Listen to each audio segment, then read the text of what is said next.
They think that achieving a goal or hitting 100K month or whatever, it fundamentally changes who they are and how they show up. But if you can continue to show up the same way, then it won't go away. That's the key. So you are doing the basics with the morning routine, which is keeping the big things coming. But you're also, one thing that you said is like, I feel like I'm baby. I feel like I have so much to learn. I feel like I'm just getting started. Well, let me tell you that so do I.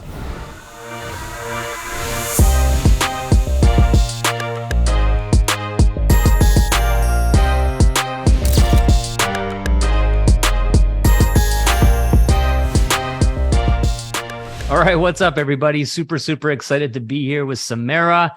We're going to be discussing all the things about her extraordinary success that she's achieving month after month, but especially her new highest month so far in July with a massive $80,000 month.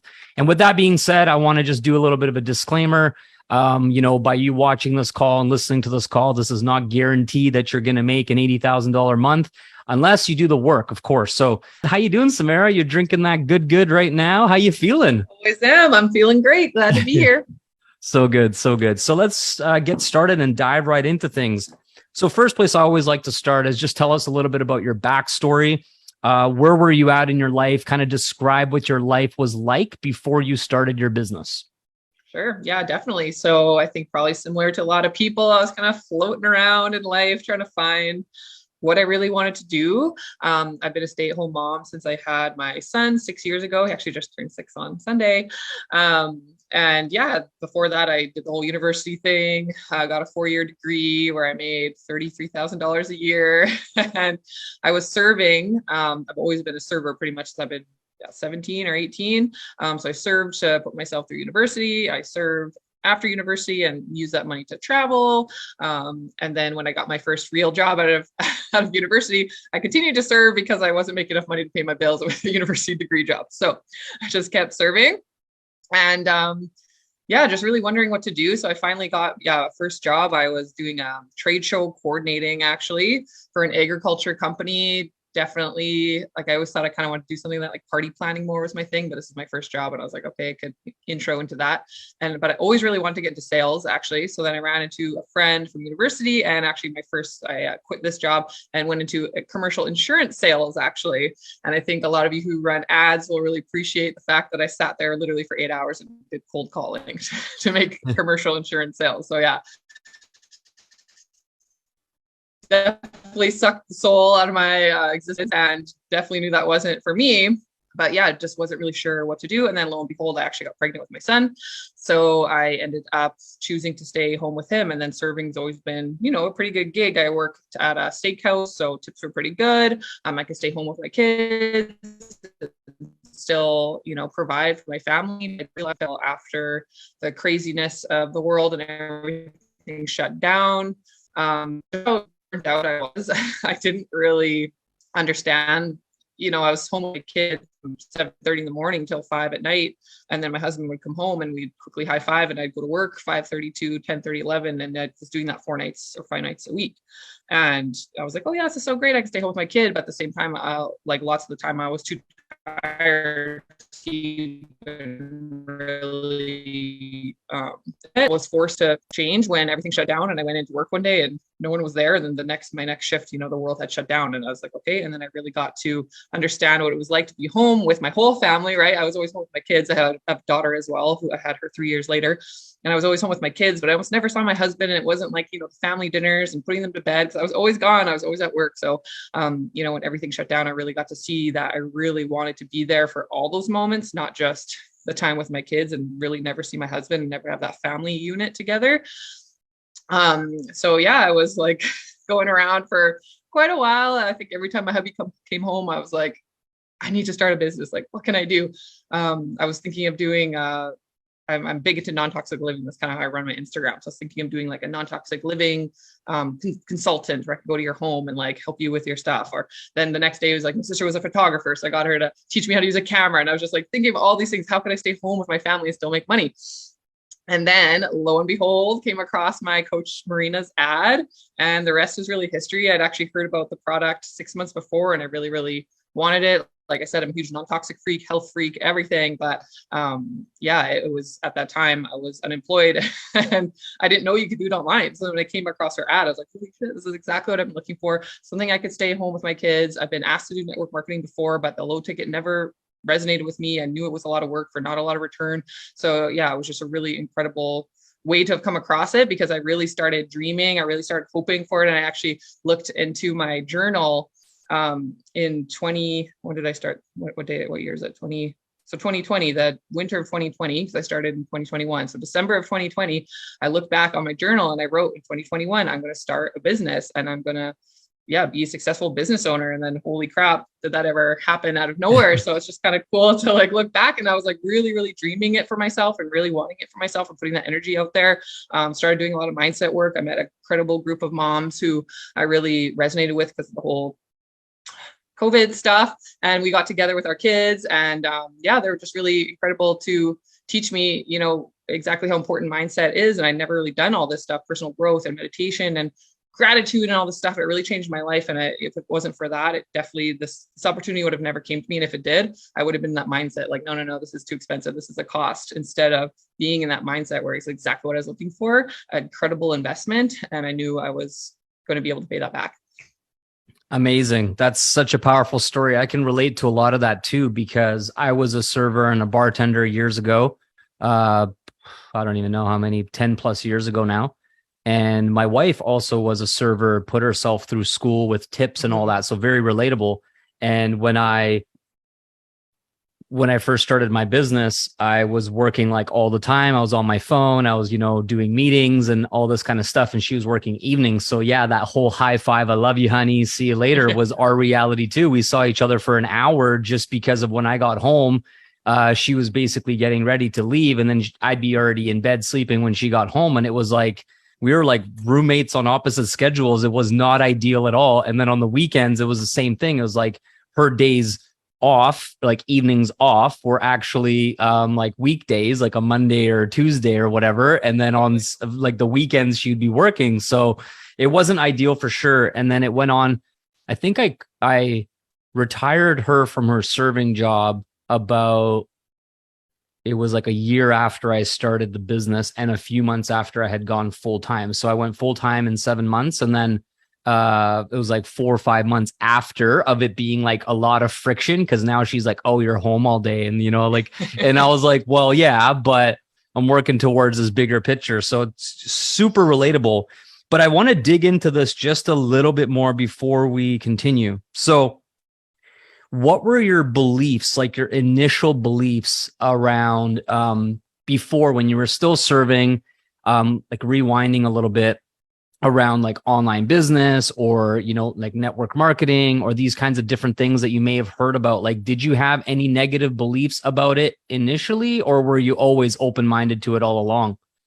No, I definitely had negative beliefs around network marketing because, like I said, I just never heard of anything like this before. I've definitely been asked to do the essential oils, the makeup, the stuff like that. And it was always just like, damn, like, and I would get those messages, those messages from literally people I went to high school with, being like, hey girl, how's it going? Like, so that was my, thoughts on network marketing. So I definitely, I thought I would never do it. I actually for sure said that out loud a couple of times. I'll never do network marketing because I didn't want to be that person. So that was so incredible when I came across the ad and I watched Marina's web class. I just remember thinking like, this makes total sense to me. This is how network marketing should be done. The automated pieces and the high tickets, when you actually do make a sale, it's actually worth that time, that effort that you put in. And it literally just clicked for me right away. And if you talk to Marina, like I was such a keener, I was so excited. I messaged her like that, go get her. Like she has on her automated email, like if you're a go getter, message me. I totally did. I was like, go get her. I was just like up in her DMs, like hardcore, because I knew that this is exactly what I had been looking for. So yeah, I could definitely change my beliefs on network marketing when I came across this. That's so cool. So basically the key things that made you see this for yourself were the fact that it was online. You weren't like bugging friends and family, like hitting them up or texting or calling them. So that was one piece, the high ticket piece.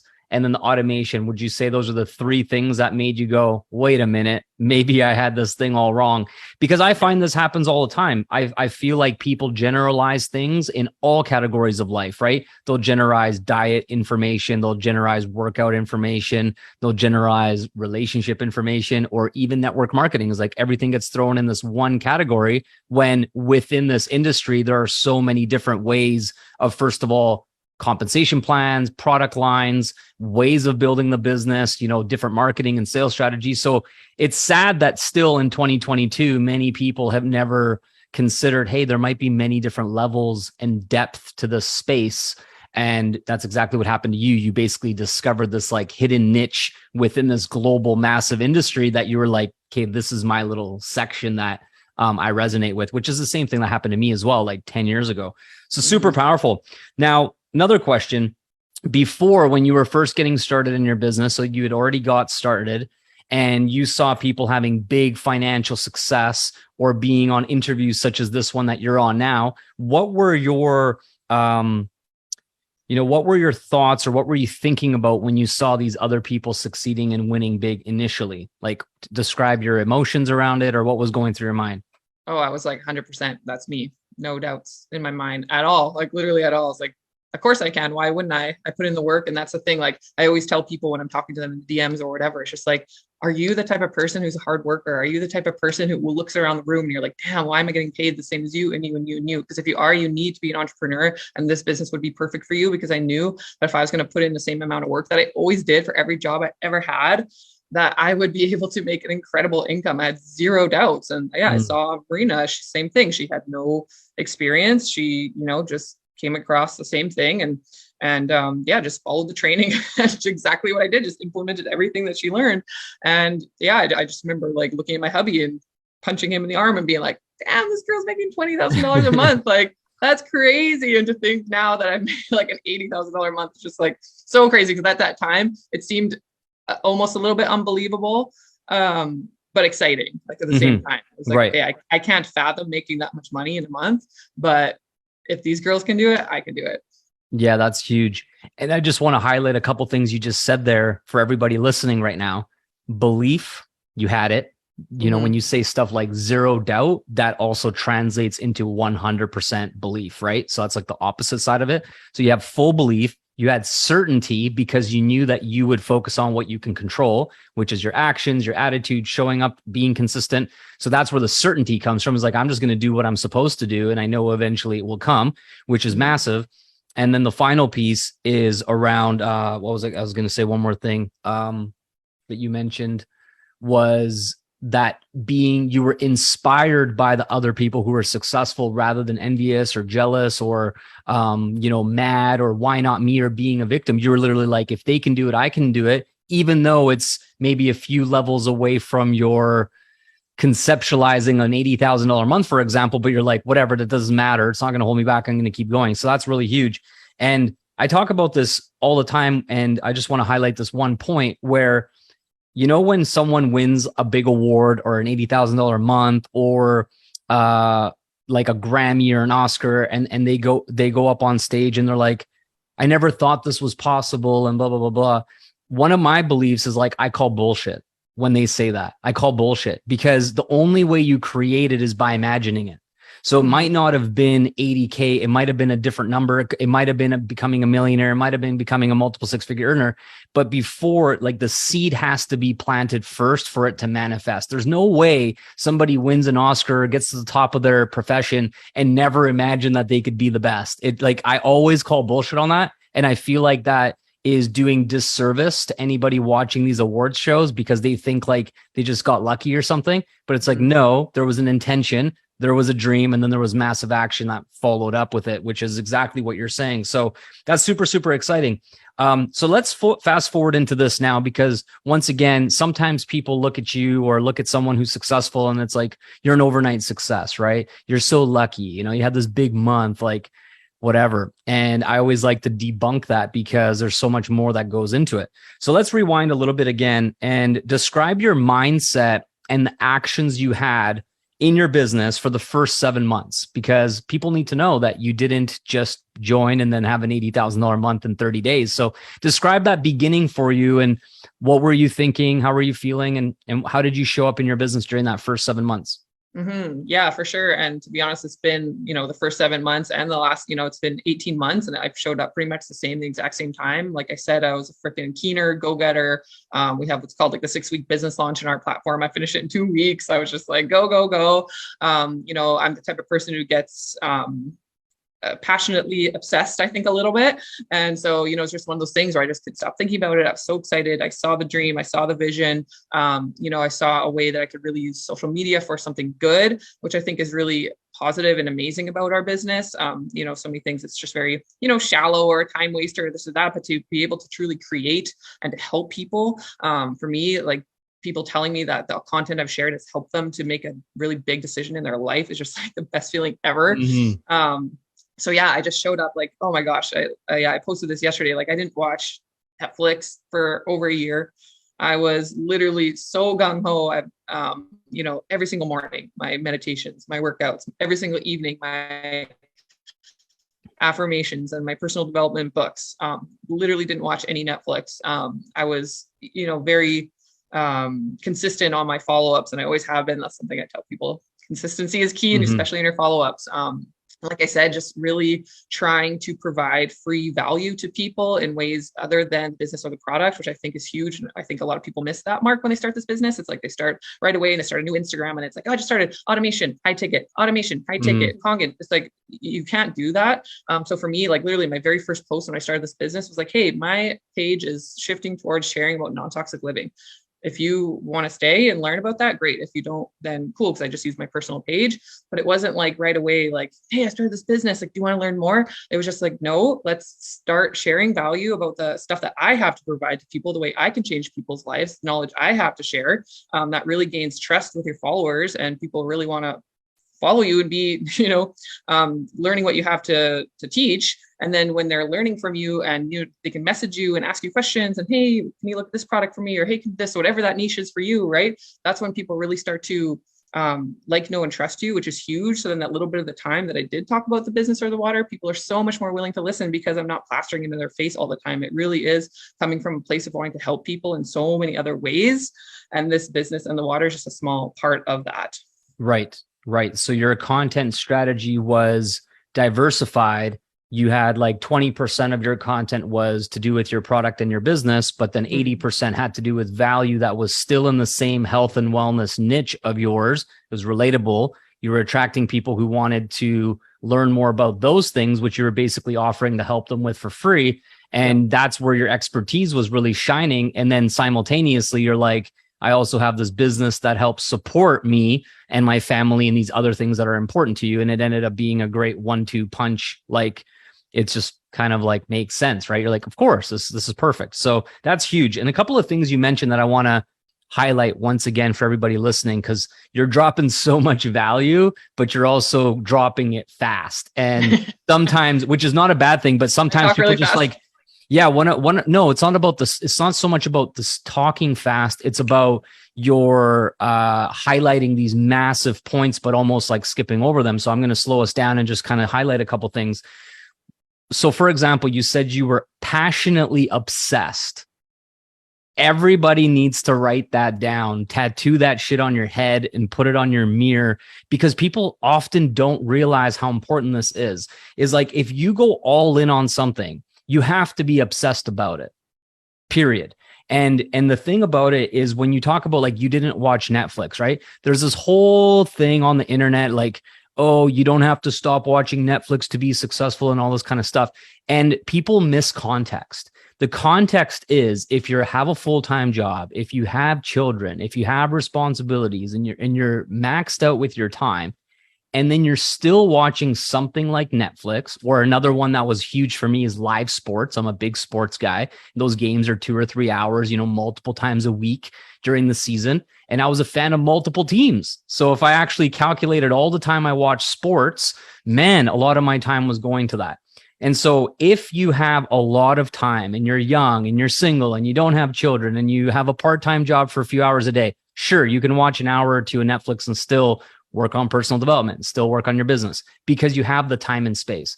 But for someone who's busy like you were, you had to basically look at the sacrifices you needed to make, and Netflix didn't make the cut. And you're like, nope, this is not important to me. So I find that sometimes people get confused about this. What it really matters is how much time do you have to go around to the things that are high priority to you. And often people say, oh, I don't have time to work on my business. And if we actually look deeper, it's like, well, but you do have time for Netflix, but you do have time for this, you do have time for that. So therefore it's not a priority for you. So you cut that out. And now, 18 months later, if you want to watch a movie or you want to watch a show on Netflix with your family or your kids, you can't, because you've broken out of that initial launch period of your business, which is so important. So I did the exact same thing. I stopped watching live sports. I love basketball. I love football. I used to even watch hockey back in the day. And I stopped watching it completely, put all that time into meetings, generating leads, working on my brand, all the kind of income producing stuff. And then fast forward a few years, I was watching the NFL playoffs with my brother. And we're huge fans of the New England Patriots and Tom Brady. And we're at my house. We're watching the semifinal game against Kansas Chiefs. And I say to my brother, I'm like, if they win this game, we're going to the Super Bowl. They won. And I took out my phone without anything. And I spent $35,000 on a trip to the Super Bowl like this. And I look at my brother and I'm like, let's go. And that to me was the moment of like, I sacrificed years of watching sports. I would go to the barbershop or hang out with my friends. And they would say to me like, hey, did you see the game? And it was and I'll be like, no idea. Don't know the score. Don't know who played, nothing. And it sucked. It literally felt like part of me was gone. But then when I went to the Super Bowl and it came full circle, I was like, yeah. So that's a big thing that people miss about the sacrifices required and why people do them. And it all stemmed from you being passionately obsessed, which I find the more I interview people around their success, they all bring up that topic. So the question to ask yourself if you're watching this interview, are you actually passionately obsessed, or do you got your toe in and you're kind of just being lazy, you're procrastinating, your business isn't top priority, and your results are reflecting of that? So something to ask yourself. All right, let's move on. So now we're at basically month 7 and 8 in your business. What do you feel was the catalyst to your breakthrough? Was there anything specific that happened, or was it just what you were doing all along and it finally clicked? So talk a little bit about that. Yeah, well, I'll give myself a little plug here because I did a call in your GPM group. Yeah. Called Confidence is Key. And that's exactly what changed, I believe. And I felt it within me. My confidence just started to soar. Obviously, you start learning more about the product, about the business. You start running an ad. All of a sudden, okay, you're talking to leads and they're ghosting you. Okay, then you start getting a little bit better. And you start getting more confident just the way you talk to people. And for me, I feel like that was totally the shift, because literally that month, my business has not slowed down since. And I feel like everyone could kind of see that progression who'd been watching me. And then all of a sudden I showed up in a way that they couldn't ignore anymore. It was just a really cool thing to notice within myself. Like, okay, I know this business is good for me. And I know that I have big dreams, but damn, I know this can help everyone else. And, especially all these craziness is going on. People are losing their jobs left, right, and center. And it was like, frick, like I have such a good way that people can really get themselves out of a really bad situation. And I wasn't shy about talking about who I was as a person and my thoughts and my beliefs as well. And that obviously comes off very confident when you're talking about things that mainstream media won't let you talk about. People really respected that fact, right? And I've had a lot of people say to me like, oh, I wish I could say how I feel about these topics, but I don't want to lose leads. I was like, that's the exact opposite of what you should be doing, because I wouldn't be anywhere near where I am today if I kept quiet on who I was, what I thought, what I believed. Every single member on my team is like-minded. They came to my Instagram and respected me as a person because I was stepping up and speaking out when other people weren't. So whatever it is in your life that you really want to talk about or speak about, like, please do, because that shines confidence. People don't want to do business with an unconfident person. Like, I told this story. I'll tell it real quick again on your GPM call. My friend, and it's the funniest story, was driving a huge Escalade, and then she went to get a new car and she drove off in like a tiny little hatchback like Versa. And her husband told me the story, and I was laughing so hard, and he makes fun of her to this day. And she's probably watching this call right now and laughing. But I was just like, damn, that sounds like I had to be so confident to get this chick to stop driving an Escalade and go this tiny little nerdy hatchback. Like, I just could not stop laughing. I was like, that is confidence right there.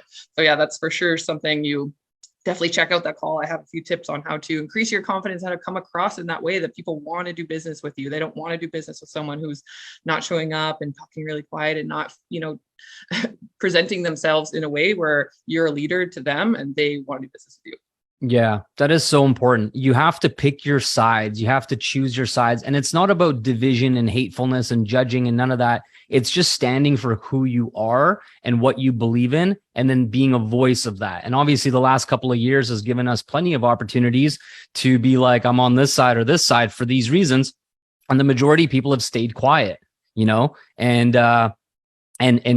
as I'm sure you agree, there's been certain like influential entrepreneurial type people that are pretty big, have lots of followers, who haven't mentioned a word about certain things. And it's like, I lose respect because I'm like, I want to know where you're at. And it's like, I'm assuming I think you're here, but you've never voiced it officially. And it's like, well, where's your backbone type of thing? And, one of my favorite things that I learned a long time ago was like, you could be the president of the United States and have half the country literally hate you. So it's like, you need to literally be on one side of these hot topics and still make it to the top. And you don't need the whole world to like you. You just need the right people to align with you. And once you find your tribe and your people, especially in high ticket sales, you don't even need that many to make an 80K month in the big scheme of things, which we're going to talk about in a few minutes. All right. Amazing stuff so far. Thank you so much for sharing. This is super powerful. So let's dive into the next phase of your business. So you start making some money for like a few months or something like that. And describe where you were at in your mindset and your business when you decided to invest in more mentorship and coaching with the Diamond Life. Like, where were you at in terms of that? Because you were technically already starting to make money. Things were going well. But what was running through your mind when you made that next decision? Well, I had it as a goal that when I became 6A, I was going to invest in Balazs mentorship. So that happened 13 and a half months in for me for my business. It was such an awesome goal to work towards. I was so freaking excited to get on that call and join the program. I just knew at that time I really wanted more mentorship on how to lead a team, on how to have a growth mindset as far as how to just totally blow my business out of the water.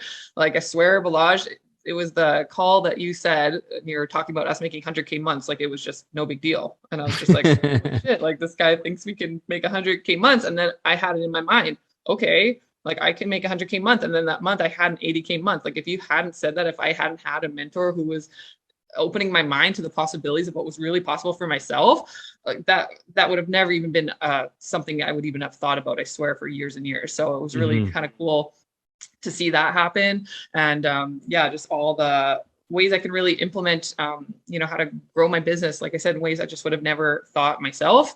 Like I was telling the group of girls that I'm with in your program, I just said, like, I just feel like I'm just a mom who started business and wanted to make some money. And now I feel like, holy shit, just kind of blew up out of nowhere. And so to have that leadership and direction is how to actually take this and run with it in a way that I can actually sustain this is just, really, really important, and really something that I thought was a necessary investment to make, and it absolutely has been every single call.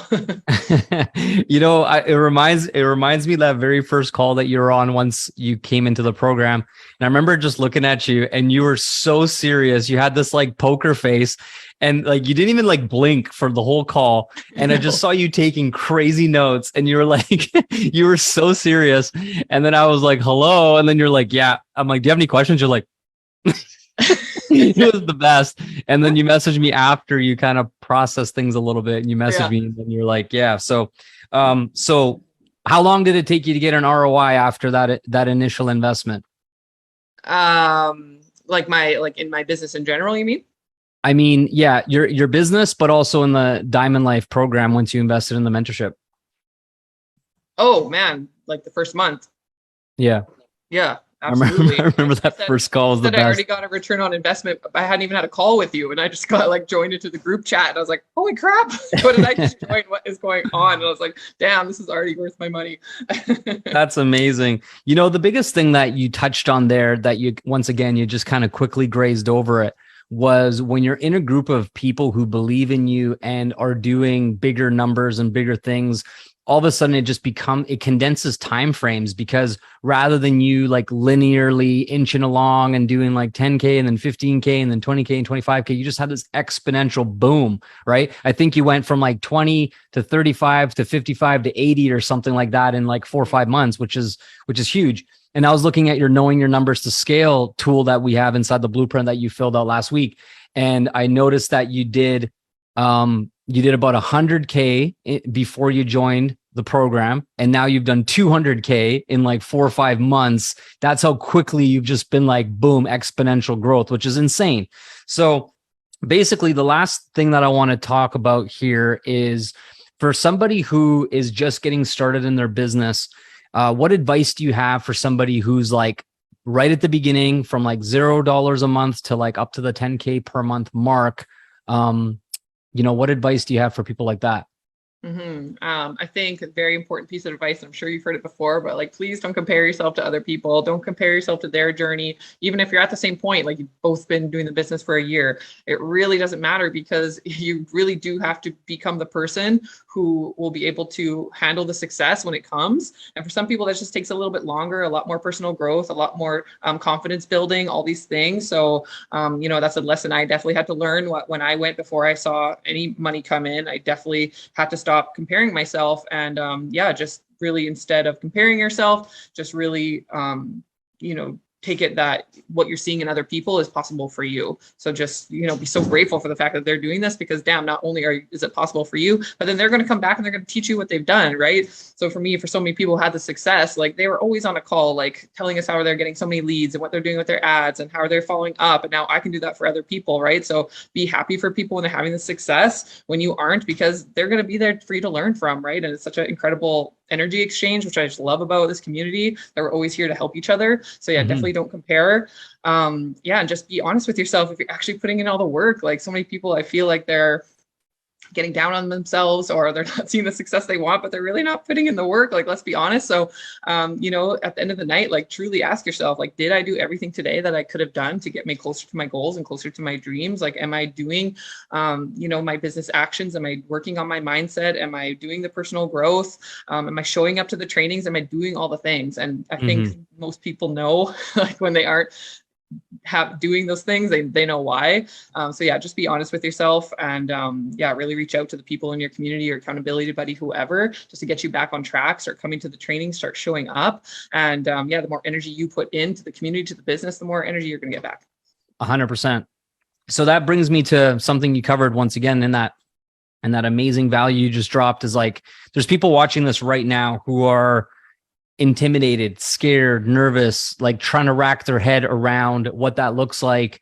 So do you feel like your success that you've created is duplicatable for others, or are you like some kind of anomaly, like superstar that there's only one of a kind and no one will ever do 80K months like you? Of course, I think I'm a superstar. Shocking. You are definitely.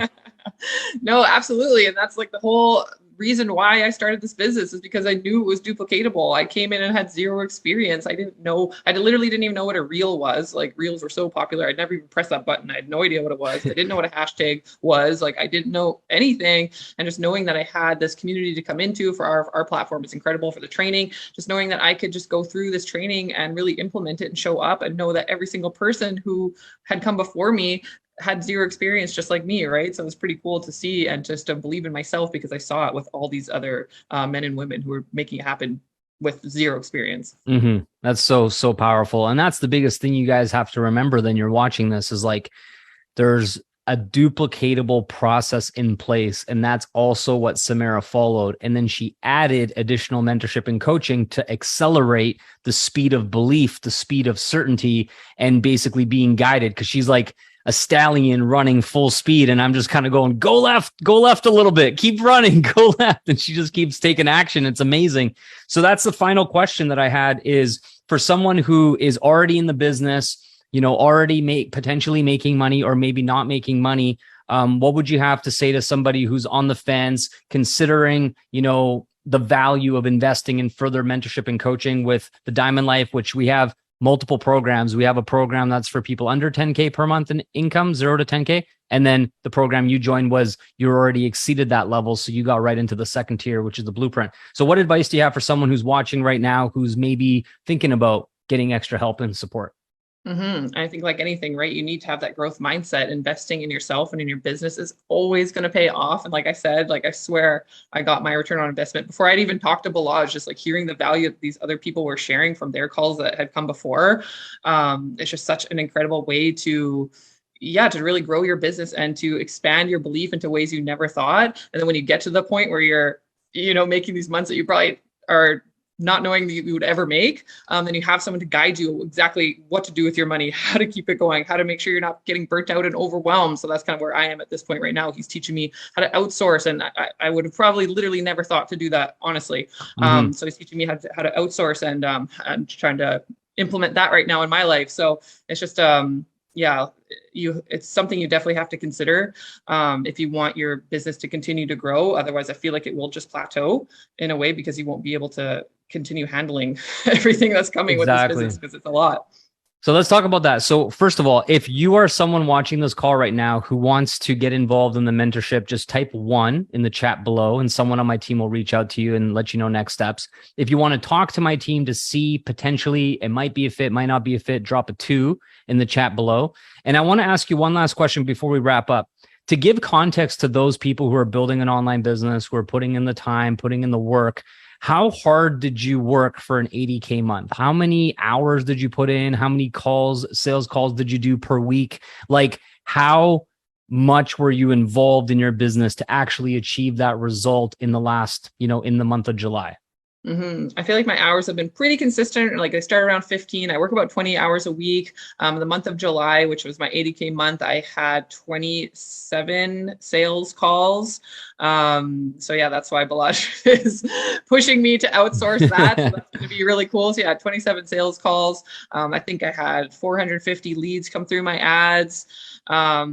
And I'm working pretty hard. Like this is, while I only work part-time hours, like 20 hours a week, to make 80K a month is great. But at the same time, right, I'm a homeschooling mom. I have 2 kids. I have a social life. I have all these things. So it's definitely something I continually have to prioritize and make sure that I am putting the work towards, especially now seeing an 80K a month. I just want to keep it getting better and better. So amazing. Yeah. And that's what we were talking about. It's kind of crazy how when you get to 80K months, we're talking about doing less or doing it in a different way to get you to 100K and plus. And if you guys keep watching Samara, we got a secret project behind the scenes to get her to 100K plus months and working with her inside of the blueprint. So I'm so happy for you, to be honest. I'm so happy for you. I'm so excited for you. Every time you share your little wins on your social media, it reminds me of how I felt years back when I first started having those wins too. And it brings me right back to that feeling. And I know what it's like, because I believe there's a window in someone's journey, and I like to call it the come up story, right? Where you're basically like just taken off.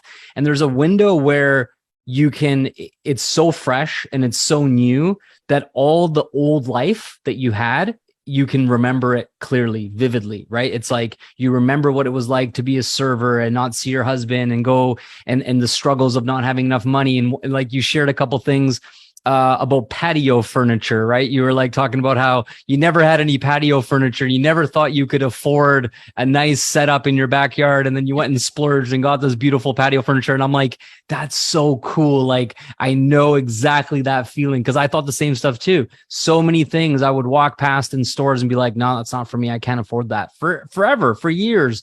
And then all of a sudden it's like, yep, that's going there. Like then you just start picking things out, So I believe there's this window that you're in right now. And it's like a 3-year roughly window where you have this beautiful contrast of the way it used to be and the way it is now. And then I find that after the 3 years, it just sort of fades a bit and it becomes a new normal. And I'm not saying that you completely forget, but it's not as fresh anymore. You get used to it, and it just becomes the way it is now, right? And I'm there. I'm 10 years in. So for me to like really think how it was, is so much harder than that initial fiery, passionate, obsessed phase of like the first 3 years. And man, I was aggressive. I was in your face. I was telling you how the fuck it was every day because I literally came from there. It felt like yesterday. So keep that up. Really enjoy this window because there will be a day once again where you're just Samara the millionaire, and it's just how it is now. So enjoy. Thanks for coming out here. If you got value, leave your biggest takeaways. Give Samara a huge shout out in the comments below. There was a few questions that you can circle back to if you want to later. But yeah, once again, for those of you who want to get involved with the Diamond Life Mentorship, it may or may not be a fit. Just comment down below and someone on my team will reach out to you. And I can't wait to continue sharing the success of Samara and even her team, which is starting to, shine and duplicate and grow, which is so, so exciting. So keep doing what you're doing. You're a huge inspiration to me and everyone on this call, and we'll chat again real soon. Thanks for having me. Always, Kate. Bye. Bye. Hey guys, as promised, we are now shifting into part 2 of the episode, which features the interview I had with Samara just last week. Get ready to listen to this insane transformation. Let's get into it. All right, everybody, how's it going? Welcome to a live recording of another episode of the Diamond Life Mentor podcast. I'm super excited for today's episode. We actually have Samara here, who is having a client success interview for the second time. This is part 2. A year ago, we did her first one, which was a few months after she had got started inside of my Diamond Life Blueprint Mentorship Program. And we were talking about her success. She had an $80,000 a month a year ago, and it's now been a year since. So I'm so excited to basically continue the conversation and unpack what has actually happened in your life, in your business in the past 12 months. Now that you've had this really big milestone achievement of not only have you had your first 100K month in September of 2023, but you've also crossed over the $1 million mark in commission since starting your business, which also happened, I believe, like a few months back. So we'll talk about all of that as well. And yeah, it's so great to have you back. So let's kind of rewind a little bit for those people that maybe didn't see part 1 and give a little bit of your backstory of where you were at in your business prior to starting your high ticket online business that you got involved with about 2.5 years ago now, and give people some context of the journey so far. Yeah, totally. Well, yeah, I started my business 2.5 years ago with no prior experience working online or anything like that. And yeah, pretty much just jumped right in. I saw the vision when I was, I'm homeschool mom. I want to stay home with my kids. There's not a lot of opportunities out there that would provide an actual abundant income. There's a lot of low ticket stuff that I was offered, a lot of low ticket stuff I saw, but nothing that would actually give me the life I wanted, which was, the lifestyle, the freedom lifestyle. I wanted to go traveling with my kids. We homeschool. I don't want to stay at home though. Like I want to travel the world. I want to see everything. So yeah, I jumped right in. About 8 months into my business is when it really took off. Like I said before, I had no experience. So I was really, it was a big learning curve for me. A lot of things that I was focusing on, building a brand, learning how to run ads, all that stuff. Yeah. And then all of a sudden 8 months in, it really took off. And when I started going to Balazs mentorship program, I had just hit 6A, so like the top tier in the business. And I was just looking for more mentorship. I had about 40 or 50, I think, or so months. And I really wanted to explode from there. So then, a couple months into mentorship with Balazs, I had my 80K month, which was when I had my first mentorship or client success interview with him. And then, I think I'm losing track of where I'm going, but no, that's okay. I can jump in here. So the point is that I think that everybody who's listening right now to the podcast, and also we're live streaming in our free Facebook group as well, is giving some real context to what is required along the journey is so important, right? Most of people's problems when they start a business such as the one that we're in, most of their issues and problems actually come from mismanaged expectations. A lot of problems get started from there. It's like what I thought it was isn't what it is. What I thought I had to do to be successful isn't what I actually have to do.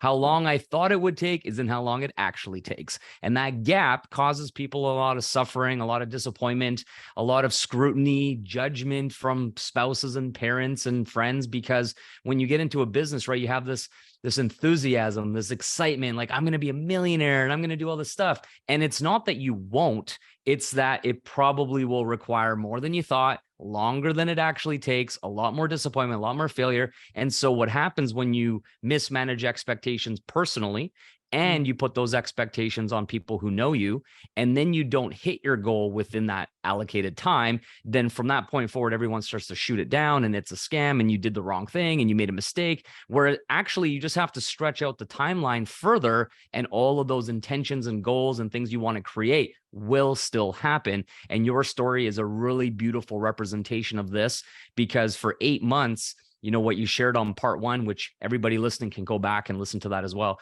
But on part one, you were talking about like, I showed up, I believed in myself, I had absolute certainty, and I kept doing the right things every single day. So when it did finally click, there wasn't a magic pill or some sort of thing that all of a sudden you started doing. You were just going through the process until it finally all came together and you had earned that first breakthrough that, you know, started your big run, which ended up turning into $1 million in earned income, you know, within about 2 years or so, which is really, really inspiring.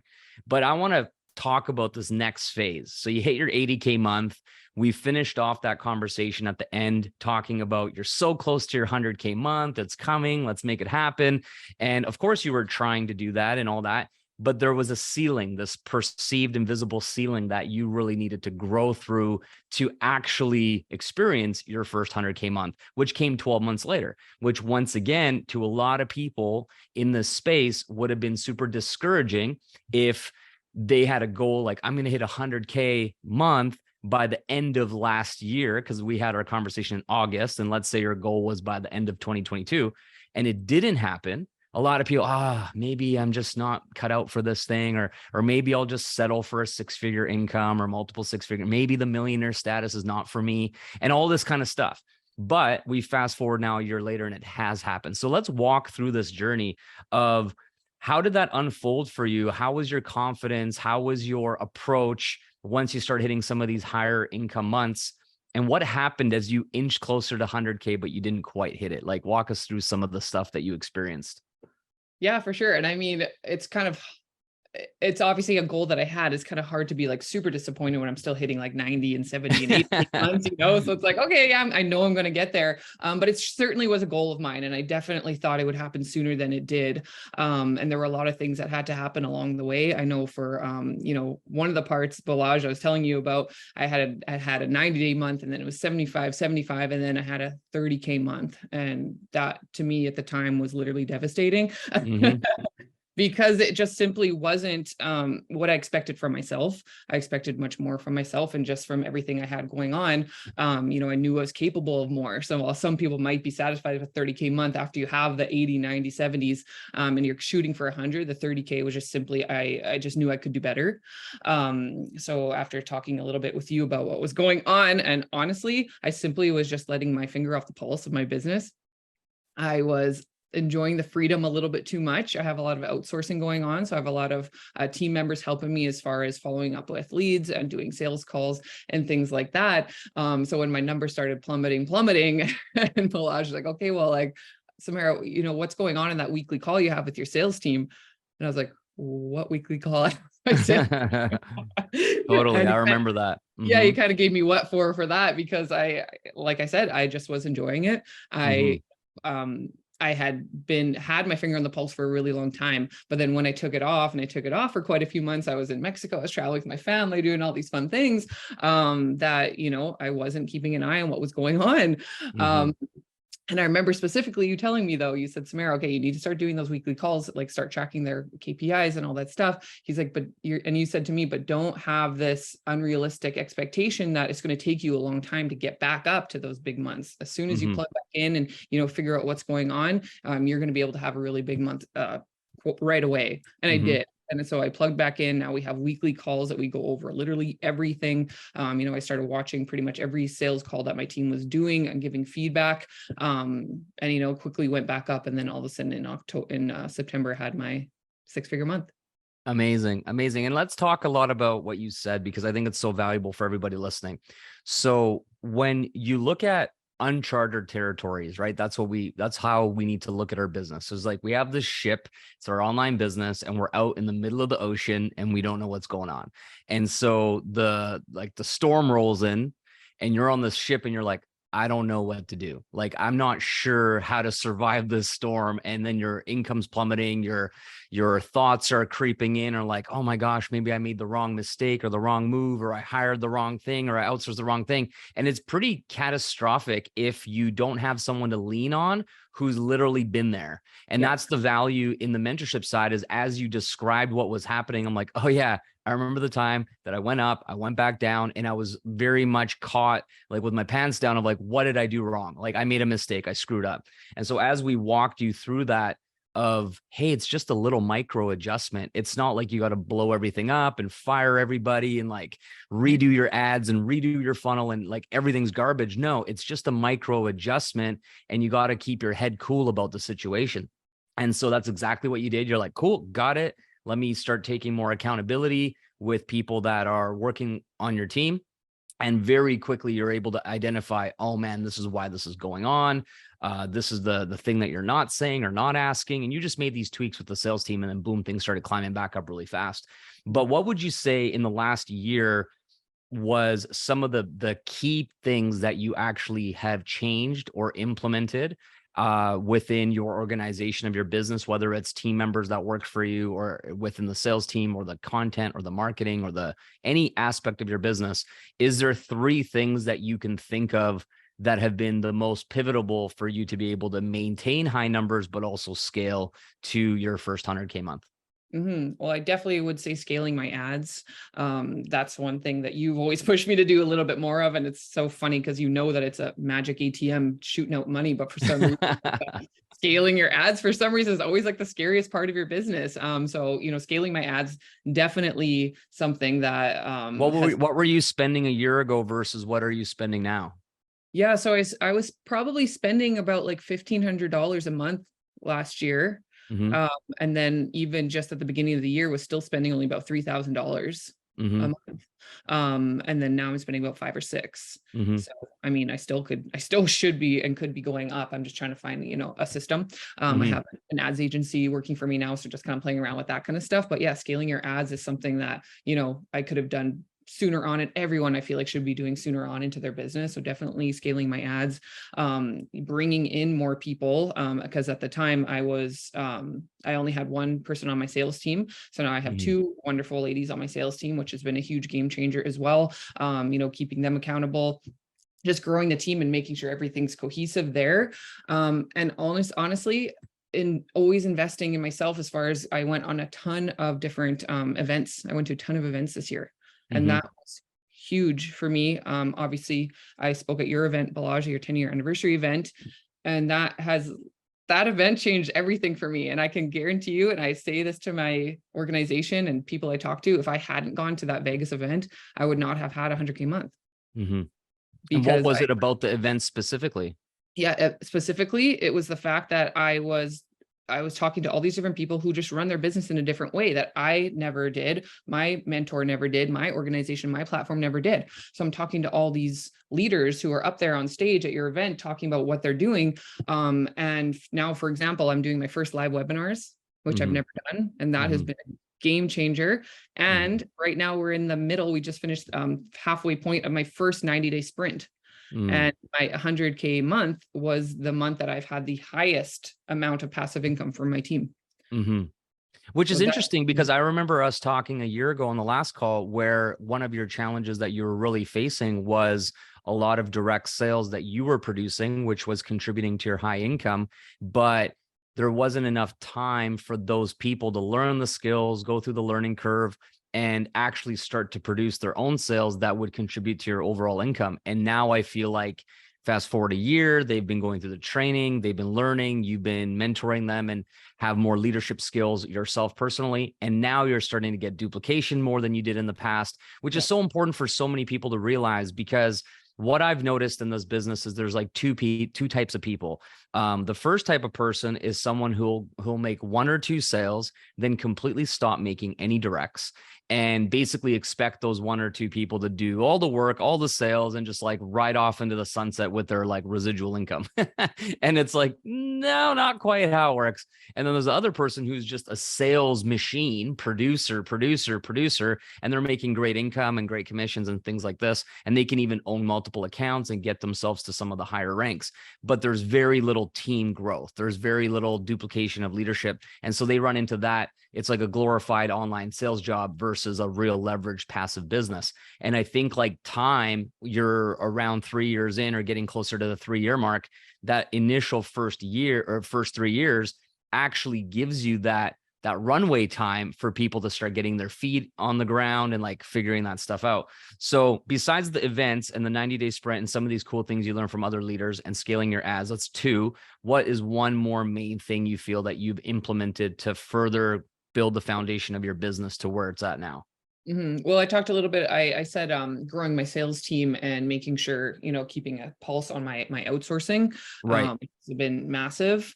Like setting the standards, like these are the standards if you work on this team. It's not just like, oh, I didn't close any sales this week and I'll do better next week. It's like, no, if you're on this team, this is the standard you hold yourself to, right? So are certain things like that part of what you implemented? Yeah, absolutely. Yes, there are absolutely standards to be a part of it. Because it is, it's a team that we're working on. We're working so closely together. And it's just so cool too that everyone in my team is also running their own business. So, obviously I'm putting my time into them as well. So it can obviously help their personal business as well. And yeah, that's been a huge game changer, as I said before, going from the lower months at the beginning of the year to all of a sudden a 6-figure month. Awesome. So when you look back now on your journey around this thought of scaling to 6 figures a month and like building all this stuff, what has been some of the hardest things that have happened that you had to go through and basically be like, I'm not losing my belief, I'm not giving up, I'm not quitting? Like, were there any things like that, like dark moments along the past year? Yeah, there definitely were dark moments. And honestly, it was that month where I said, maybe some people won't quite understand. And it seems silly to say it out loud that I was upset or sad or worried or stressed about a 30K month. But when, it's a kind of a personal thing, obviously with my background, I grew up, in pretty much in poverty with my family. So it's a really mindset struggle. I didn't expect it. And no one, can probably tell you how you're going to feel. And all of a sudden you're making these big months and all this stuff and your family dynamic changes and all sorts of things are going on. My husband doesn't work. So to have the responsibility on your shoulders as a woman and a mom and, just now the family provider, it's big and it's a lot. And it's something that I didn't expect to feel. But all of a sudden when you just see this lower month and you're like, holy shit, yeah, is everything crashing and burning? Is my husband going to have to go back to work? Like, have I made a big mistake from having him retire last year? Definitely those things have ran through my mind. So, mindset growth and your mindset journey, your personal growth journey is something that can never stop. It's always going to be something that you're constantly going to have to be working on because new level, new devil, something is always going to come up. It's going to bring about these really unexpected things. I never expected to feel that way. So that was something I definitely had to work through and get over. And really trust in what I have built and grown and, trust in myself that, when things do go down as sales does, it's never a journey. It's always going to be something like this, that those bigger months and those good times are coming because I do have the resilience to be able to take, your advice and look at my business and see what's going on and make the changes and be coachable to get it back to where it was. So that was definitely an unexpected challenge, I would say. Yeah. And I think as well, when people start this business and they want these big months and these 5-figure months, 6-figure months, all these things, they're just thinking about that, but they're not thinking about what comes with that is running a large organization, which can be, again, it's a lot. You have a lot of people who are looking up to you and, wanting answers from you and, it's not everyone's going to like you as well, which has been something that I've had to get over. And, you question yourself a lot in the beginning when you have people and they're mad at you because you're not giving them this answer or that answer, or they just don't, resonate with maybe your mentorship style or your leadership style, or, you're not handing everything to them and they don't like that. It can be a lot.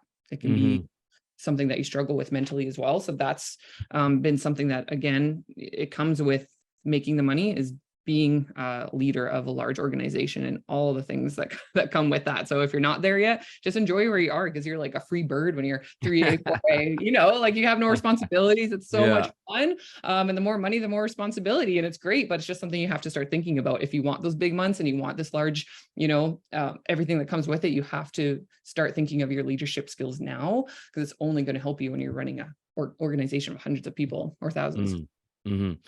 So you touched on a couple of things that I want to rewind back to. Is you said that you had that when you had that lower month, the 30K month, and you had these thoughts creeping in around being a woman and a mom and the primary provider for your family. And did I make a mistake retiring my husband? This. So I feel like no matter what the income level is, it could be a smaller number, whatever. If you have that darkness in a bad month or a slow month, or you had a reverse in momentum, things were like trending upwards, and then you have this big dip, like 60% down decline, right? Which would be like classified as a recession in the economy. So you had a recession in your business and you're like, oh my God, the markets are crashing. It's like that, but in your little world. So what was your process during that time of what kind of routine did you have? Who did you lean on? What brought you back into being more stoic and neutral and calm, cool, collected to actually be able to produce without spiraling out of control and like maybe start abusing drugs or, something that actually some people do, right? They literally go to that dark place and then have a vice or something like that. So what was your way of actually getting yourself through that? What would be like your keys to anyone else who might be there now or in the future experiencing that? Yeah, for sure. Well, I mean, for one thing, I tend to kind of keep things to myself because I don't want to like burden anyone else or let anyone know what's going on. So just simply by opening up to specifically my husband and just letting him kind of know what's going on with me, why I've kind of been in this funk. He really didn't know that I was feeling this way, because I didn't let him know that I was worried or make him feel bad for, quitting his job or anything like that. So just, being able to lean into the people who actually love you and want to support you is a good thing. You don't have to keep everything in. For me, just as a, religious person, going back to just the faith that things are working out for me. Sometimes you feel like, I don't know if anyone else feels this way, but sometimes I'm like, oh my God, am I being punished? Like, am I not supposed to be making this sort of money? Like, am I becoming, a pretty person or whatnot? It really starts to make you question that as well. And there's going back to no, like, again, we are made to be abundant. We can serve and help so many people when we are. There's no way we can help anyone in this world if we're struggling financially, right? So just having to go back to my faith and getting back to kind of the roots of that. And also when I get in spots like that, I always know my morning routine is slipping. I'm not focusing on that. To me, it's literally as simple as going back to my affirmations, my morning journaling, my gratitude practice, my meditation, like literally everything just kind of fell out the window because like, I don't need this. I'm having these good months. That's like the first thing for me that always stops. And I've gotten to a point where I know that I can't do that because that's why the months start dipping, right? So that to me is, like I talked about before, always has to be consistent and always has to be a constant. If you want to continue to grow your business, you can't just throw that out the window when things are going good, because then they're not going to be going good anymore. Definitely. Yeah, that's really powerful that you have these things to rely on. And I feel like when we are first going through something in general, in life, in business, there is so much wisdom to extract from it in hindsight. I feel like that reflection is often missed because we're just so busy to the next thing and the next goal and the next thing and like keeping the thing moving forward. But when you go back and go, okay, this is how I was feeling. This is like the dark stuff that was going on in my mind or my world. but here's what I did to get myself back on track. Here's the lessons that I've learned about myself. And a big one that you said is like your faith, your morning routine, your practice, and just kind of going back to the basics and getting back into alignment is so huge. And then you said something which was wise just now, where you're like, now I know not to stop that stuff, because that is a direct connection of why things started to not go my way. So that's wisdom. You went through it, you had the thing, and then you're like, nope. And now there might be something different in the future. You got to learn through it again, but that's really, really powerful. So good on you for having that approach. Now, I'm just curious, if we were to rewind the clock back to the same dark month and stuff, and you were not in my mentorship where we had some of those conversations, how do you think things would have gone differently, potentially? Honestly, I probably would have spiraled out of control. Like I said, it really starts, I can't swear, I don't know if I can swear. It starts to F with your mind a lot. And I like honestly was going to a dark place. And like you said, not a lot of people, at least in my experience, have been in a place like this. I have grown really fast in my business, and I have a few people I can talk to who really have been where I've been. So yeah, I don't know, because like I said, I kind of started to question everything. And then you start to question, like, am I even meant to do this? Like, should moms even be doing business? Like, maybe this isn't my place. Like I literally went through everything. Every dark thought I think you could have that you had. So yeah, I think it would have taken me quite a while to get back to where I was, because I just didn't even know why it was happening. Until I mentioned to you, literally it was just this simple, tiny switch that fixed and everything. I think like the biggest thing from my point of view, remembering some of like the conversation we had, is that it wasn't like a big panic thing. Like when you share that with me, I didn't be like, oh no, Samara, everybody's gonna die. Like, and then you would have panicked too. I was just like, I was very calm and just being like, it's normal. Don't let it phase you. This is what you can do. And I remember seeing your face where you were listening to everything. You had that like jittery fear energy when we were talking, but by the end of it, you're just like, got it, thanks. Like you were so emotionless, because I feel like in that type of season or that type of month, you almost got to turn it off a bit. You got to be like, my emotions cannot control me right now. I just have to like get to the work, almost tap into that masculine energy within yourself of like, nope, gonna get it done. I'll feel the stuff later once my sales get back up. Right. So after that month, what happened the next month? Like, what were your numbers like the following month? Did you get right back on track? Do you remember? It wasn't, or was it right, more than 1 month consecutively that you were off track? Or I think it was just the 1 month, right? it was, so I think it was, I can't remember when the call was. You know what? I think when we talked about it was actually because I had a 30K, I had 40K, and then I had a 20K. And that's when I really started spiraling. And then the next month after that conversation, it was 65 in July, 75 in August, and then 100K in September. Wow. So it was literally 3 months downward trend, basically, and then 3 months right back up. And so when you're thinking about your business right now, for those of you that are listening to this episode, and you think about when we talk about 90-day sprints, which Samara's in the middle of right now and almost done, I guess soon, you have to remember that momentum goes both ways. And when we are thinking and talking about momentum, we're always thinking about it as a positive thing, which it is.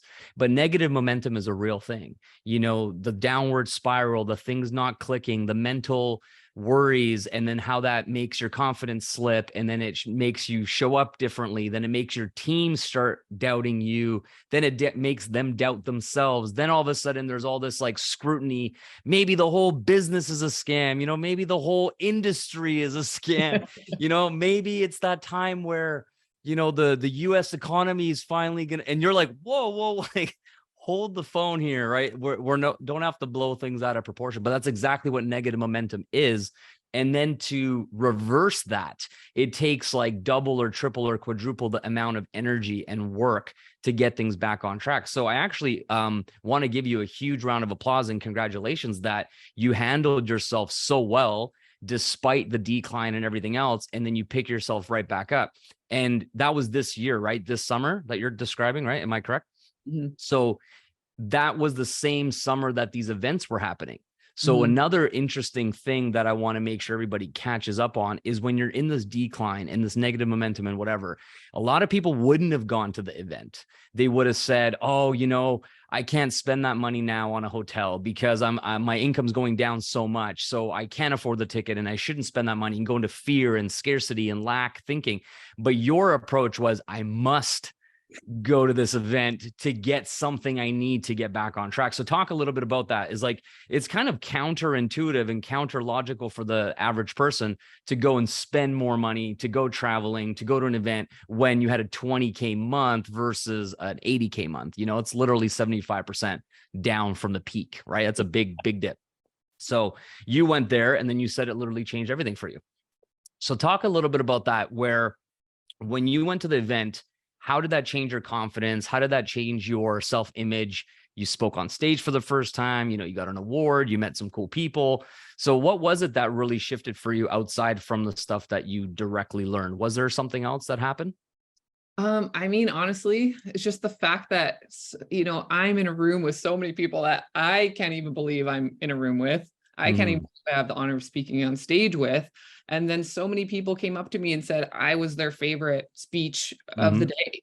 And that really hit me, because I'm like, what? Like, I did not feel worthy to be on that stage, because I just, obviously I needed my confidence to build there. But hearing that and knowing that what I had gone through and all the value that I had to share, even though I wasn't sure if I should really be there, that changed everything for me, because I think it's so important for you to know that no matter what you're going through, no matter where in your journey, no matter what you've done, everyone has value, and what you have to share can literally change someone's life. So me getting up there, and when you first asked me, I wanted so badly to say no.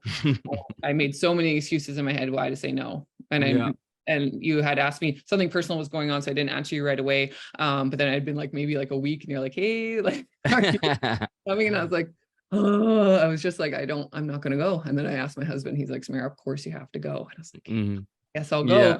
And it was just the fear taking over. Right. But yeah, getting on there and facing that fear, and then hearing that feedback from people and, all over the world just coming up to me, that was just everything to me.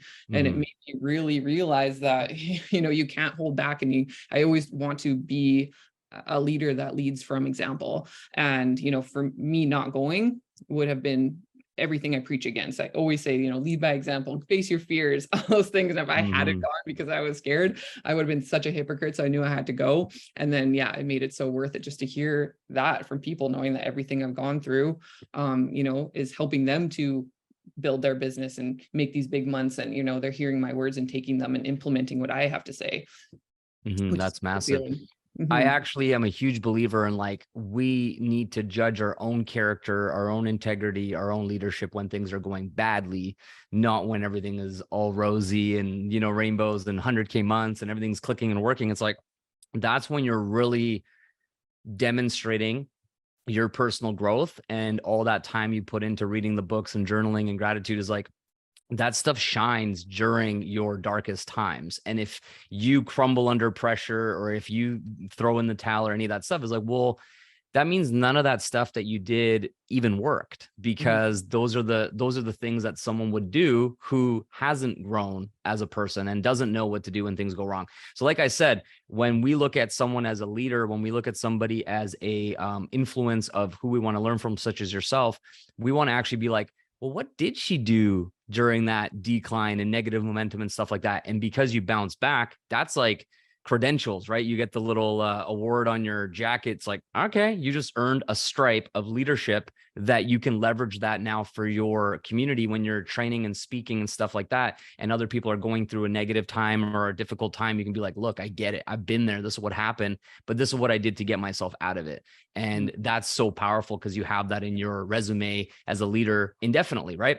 So the final question that I want to ask, that I want to share with you is, when you get to a certain point of success, this happens all the time. People start to think they're too good, which is almost like a negative side effect of success, right? It's like, well, I'm doing 100K months now. I'm the shit. Not many other people have done it this quickly. So you start almost like letting it get to your head, and it goes back to like coachability goes down, humbleness goes down. These kinds of things start to happen to a lot of people. And one of my secrets to success personally is, while I am very confident and I know that I'm good at certain things, etc., I've never, ever let myself go to that place of, I know everything, I'm so great, and I don't need to learn from anybody anymore. I don't need to invest in myself anymore, any of that stuff. So you are a great example of this as well so far, because there's been other people who've come through my mentorship and programs. I've helped them have success for a few months, and then they're like, I'm good. I'm past this now, and they've left. So it's interesting because you are crushing it. You are doing amazing things, but you haven't thought to stop with, our relationship in that sense. So talk a little bit about that. What are some of those thoughts that help you stay grounded and continue to grow and flourish and all the rest of it? Like, I think that there's so much value in that if you were to talk about it a little bit. Yeah, totally. Well, to be completely honest, I literally still feel like 2.5 years later, like I don't have a clue what I'm doing. Just like, how is it happening sometimes? Like, literally, it's just so crazy to know that this sort of thing is like, I love network marketing because like the little saying, you earn while you learn. And it's so true, because I still feel like such a baby in this business. I still feel like I truly don't really know what I'm doing. And I have so much growth to get to where I want to go, to become the leader that I want to become, to have the size of an organization that I want to have. That blows my mind when people get to that point, especially so early on in their business, because there's always something that you can learn. There's always something you can change, and always something that you can implement. My mentor has always told me that I'm like one of the most coachable people she's ever met. I've heard that, word mentioned around me a lot of times. And it really just comes down to implementing what people are saying. Like, what is everyone saying? I'm going to Vegas. I'm hearing what these people are doing. I came right back and I implemented it. I'm hearing what you're saying on the calls. And what did I do literally that week? It was like, okay, our first sales meeting, I implemented it that second. I'm not dragging my feet and being coachable and telling and doing what these people who have the success I want are telling me to do. So yeah, that thought has literally never even crossed my mind, because I know because I saw what happened when I took my finger off the pulse and I wasn't, investing in my business the time and energy that it should have been. And, you touched on it, but I want to just reiterate to everybody listening, I think this is definitely a secret to success, even though it's not a secret because we're just literally talking about it right now. So secret's out of the bag, but basically is, the masters in anything, whether it's sports, whether it's, business or anything like that, they always keep doing the basics.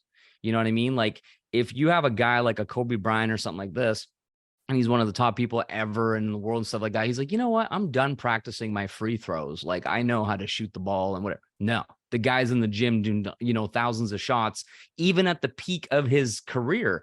And then you have other guys that come late, hungover, they barely practice, they come late, all these things. And it's like, Kobe Bryant is there first thing in the morning. He's the last guy to leave. And I just had a conversation this past weekend about a billionaire who is the grandfather of my buddy's wife. Anyways, I'm not going to get into the details, but there's a billionaire. He's 95 years old. Okay. One of the wealthiest people in the country. And he still goes to the office 7 days a week. At 95, he's still running his company. He's still sharp as a tack. And he goes through the motions of like, this is what I did to become a billionaire. Now I'm a billionaire. I'm going to keep doing what I got to be a billionaire.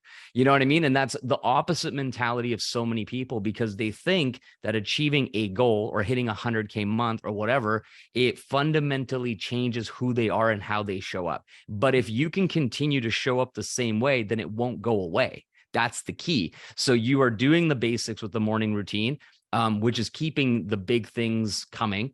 But you're also, one thing that you said is like, I feel like I'm baby. I feel like I have so much to learn. I feel like I'm just getting started. Well, let me tell you that so do I. And until my last breath, I will continue to feel like that, because as soon as that changes and be like, maybe I do know a lot, maybe I don't need to show up in that way. As soon as that shift happens, the decline begins. And, the whole thing of like, if you don't use it, you lose it. Well, it's kind of the same thing. Like, if you don't use your humility and you don't use that fact that you're coachable, that you have new things to learn, you can always improve, you can always grow, you can always get better. If that tendency goes away, then you start getting punched in the mouth by life. It really is true. So I hope that you continue to always remember what you just said and never let that go. Even if you are a billionaire one day, you're still like, still learning, still got more to go. There's no way that I've learned everything and all the rest of it, right? But that's such a secret to anybody that I know who has longevity in success, longevity in business, in marriage. You know, one of the golden rules of marriage is like, don't stop doing the things that you did in the beginning and there won't be an end. Yeah. Simple as that. But if as soon as I'm married and we've been together 10 years, we don't need date night anymore. We don't need this anymore. It's like, well, and the decline begins and divorce is coming and whatever, affairs and all the rest of that stuff. But it's like, if you just keep maintaining the stuff that got you in the good place, it stays in a good place. It's not that hard, right? But it's often missed by a lot of people. So that was super valuable. And thank you for sharing that.